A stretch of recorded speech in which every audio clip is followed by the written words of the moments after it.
Hello मेरे प्यारे students, कैसे हो आप लोग? कैसी चल रही है आपकी पढ़ाई? तो आपका स्वागत है देव फिजिक्स चैनल में। और हम अभी क्या कर रहे हैं सर?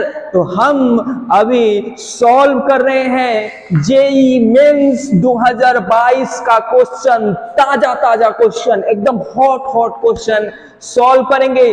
और ये किस चीज का क्वेश्चन है? ये है इलेक्ट्रिक चार्ज एंड फील्ड का क्वेश्चन, क्लास 12 का क्वेश्चन है। तो क्या आप रेडी हो मेरे साथ सॉल्व करने के लिए? ये न्यूमेरिकल जो आपके एग्जाम में, जेईई मेंस के एग्जाम में पूछा जा चुका है, ऐसे ही हम पर डे लाएंगे आपके लिए अच्छे न्यूमेरिकल्स।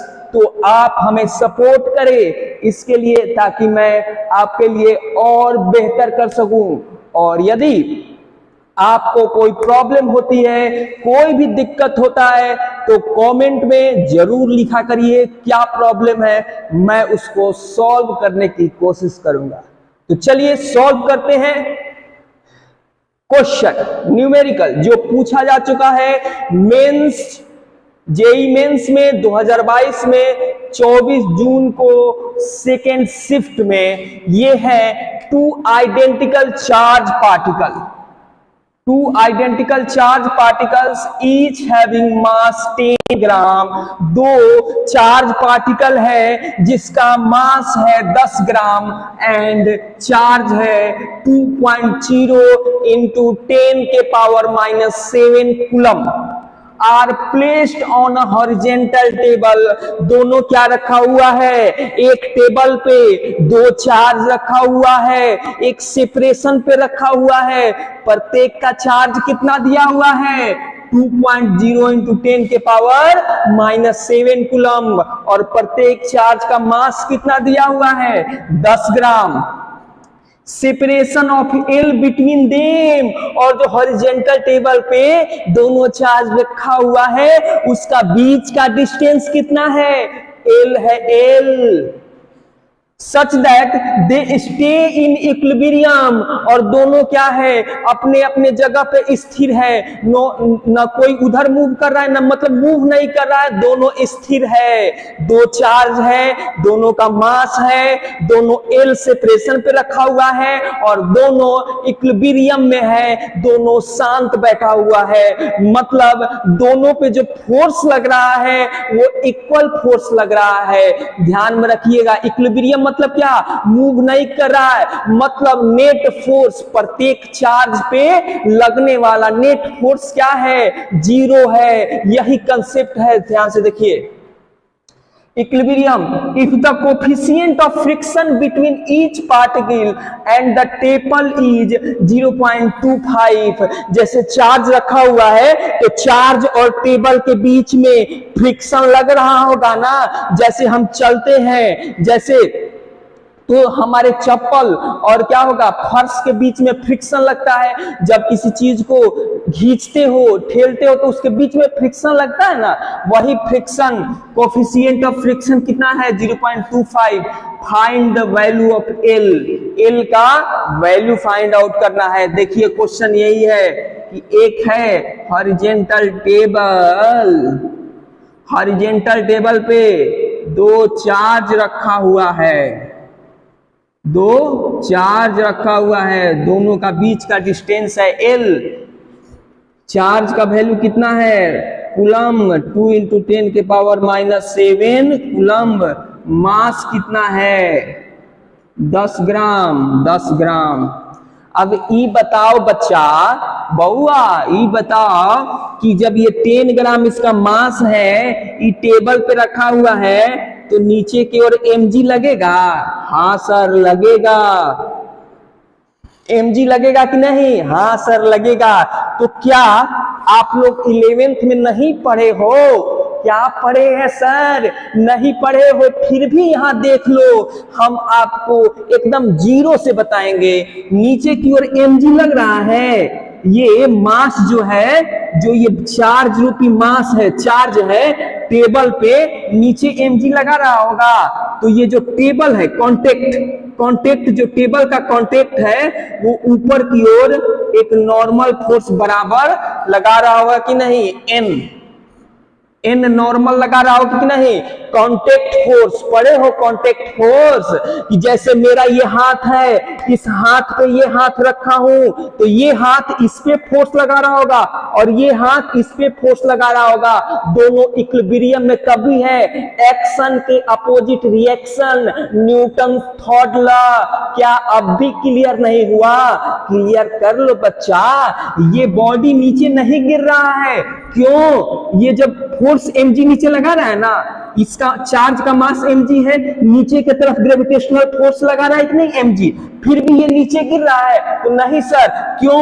क्योंकि ये जो हॉरिजॉन्टल टेबल है ये भी ऊपर की तरफ एक फोर्स लगा रहा होगा, इसके ऊपर की तरफ क्या लगा रहा होगा, जो नीचे तो ये ऊपर अपोजिट फोर्स लगा रहा होगा। इसी को नॉर्मल फोर्स बोलते हैं, कांटेक्ट फोर्स मतलब इस सरफेस के परपेंडिकुलर फोर्स को, ठीक है, समझ रहे हो? इस सरफेस के परपेंडिकुलर नॉर्मल फोर्स लग रहा है यहाँ पे, ठीक है, तभी ये दोनों एक दूसरे को कैंसिल आउट कर रहा है, नीचे नहीं गिरा है बॉडी। ये जो नॉर्मल फोर्स क्या होगा, mg होगा, ठीक है सर, नॉर्मल फोर्स mg होगा। तो ये नॉर्मल फोर्स mg होगा तो ये इधर जैसे जो फ्रिक्शन होता है, फ्रिक्शन क्या होता है, फ्रिक्शन सर क्या होता है, फ्रिक्शन फोर्स क्या होता है? तो फ्रिक्शन फोर्स जो होता है वो होता है क्या, देखिए यहां पे कोफिशिएंट ऑफ फ्रिक्शन। क्या होता है friction force? Coefficient of friction into normal force.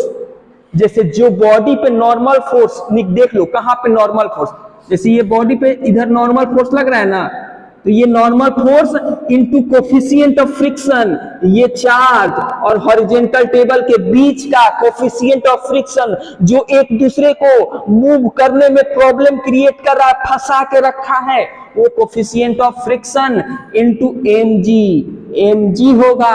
क्यों सर? क्योंकि ये नॉर्मल, यहां पे लिख देते हैं नॉर्मल फोर्स, और ये n क्या है, mg, q इंटू mg, समझे, Q इंटू mg। और ये इसका डायरेक्शन किधर होगा, फोर्स है तो वेक्टर क्वांटिटी है कि नहीं, तो इसका डायरेक्शन भी तो होगा। तो हाँ सर, इसका डायरेक्शन भी होगा। तो डायरेक्शन फ्रिक्शन का ऑलवेज अपोजिट होता है।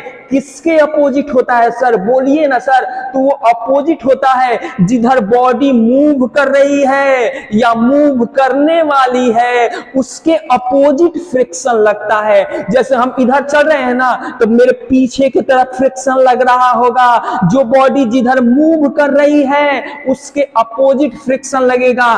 तो मान लो ये चार्ज पार्टिकल है, तो इस पे फोर्स ये किधर लगाएगा, इधर।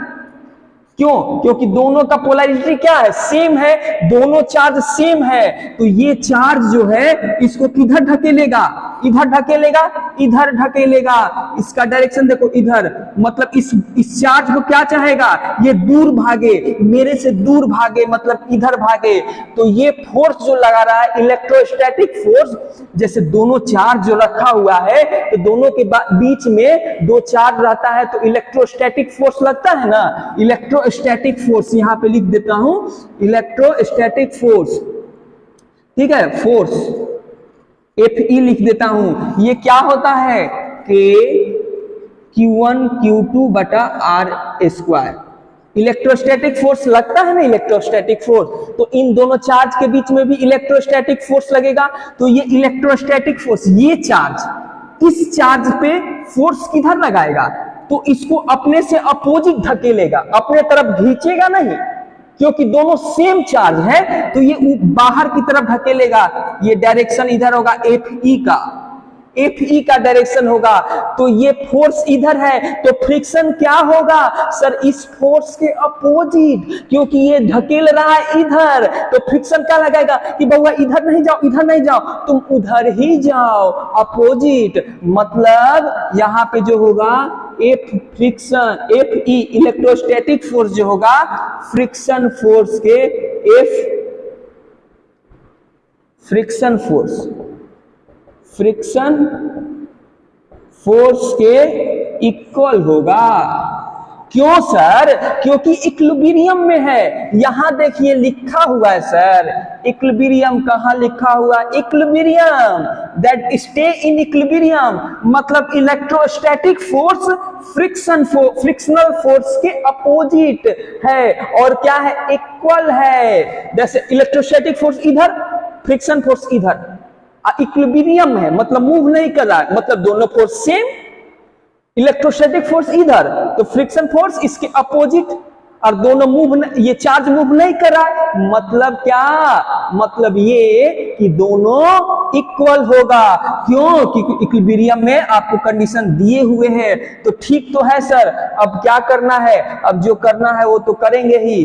क्या करेंगे? अब इसको इक्वल तो लिख ही दिए हैं, तो आगे का काम करते हैं सर। क्या? कि दोनों चार्ज को इक्वल कर देते हैं, दोनों सेम है, दोनों पे चार्ज सेम है, तो क्या कर दें? ए स्क्वायर कर दें। हाँ सर। दोनों का बीच का सेपरेशन एल स्क्वायर है। हाँ सर। इसको किसके बराबर करें? म्यू। म्यू कितना है? 0.25। मास कितना है? 10 ग्राम। इंटू जी कितना है? 10। लेकिन ये ग्राम में है, तो बउआ ध्यान में रखना, ये ग्राम में है तो एसआई यूनिट में, स्टैंडर्ड यूनिट में चेंज करना जरूरी होता है हर एक चीज को। तो 10 ग्राम है तो इसको केजी में चेंज कर दोगे, और केजी में चेंज करने के लिए क्या करोगे? 10 के पावर -3 से मल्टीप्लाई करोगे। हर एक पॉइंट डिस्कशन करेंगे, हर एक पॉइंट, आपसे एक भी पॉइंट छूटना नहीं चाहिए, ये ध्यान में रखिएगा। अब आगे देखिए, एल स्क्वायर के 2 × 10 के पावर -7 का square equal to L square, इधर चल जाएगा, एल स्क्वायर इंटू 0.25 इंटू 100, ये 10 100 इंटू 10 के पावर -3 हो गया। हाँ सर। तो ये उठ के नीचे आ जाएगा। हाँ सर, इसमें भी पूछने वाला बात है। एल बराबर क्या हो जाएगा? एल स्क्वायर, एल नहीं बच्चा, एल स्क्वायर, ये नीचे आ जाएगा। के का वैल्यू कितना होता है? के का वैल्यू होता है सर 9 × 10 के पावर 9। ठीक है, 9 × 10 के पावर 9, 9 × 10 के पावर 9 इंटू 2 × 10 के पावर -7। देखो यूनिट नहीं लिखे हैं यहाँ पे, यूनिट अपने से लिखना बच्चा। हर चीज हम नहीं बताएंगे आपको, यूनिट भी सर आप ही बता दीजिए। नहीं बच्चा, हम नहीं बताएंगे यूनिट। छल छल छल, please please sir, please please. तो लिख लो न्यूटन, और क्या? मीटर स्क्वायर, और क्या? Coulomb square. बस सर। हाँ बच्चा, हमको भी याद नहीं था, कौन याद रखता है इतना? अभी बना लिए, F = KQ/R²। तो R² फोर्स की तरफ गया, फोर्स का न्यूटन, R² का metre square, newton metre square, अब बटा Q² कूलम्ब स्क्वायर, हो गया यूनिट। समझे? हाँ सर समझ गए। 0.25 इंटू 100 इंटू 10 के पावर -3। ओके बच्चा? हाँ सर ओके। अब आगे इसको सॉल्व करते हैं, पहले देख लेते हैं कैमरा में आ रहा है कि नहीं। एकदम झक्कास आ रहा है सर, झक्कास। ठीक है, झक्कास आ रहा है तो इसको सॉल्व करो। ये एल बराबर क्या हो जाएगा? तो इसके लिए हमको बच्चा मिटाना पड़ेगा, तो हम मिटाएंगे। इसके लिए सॉरी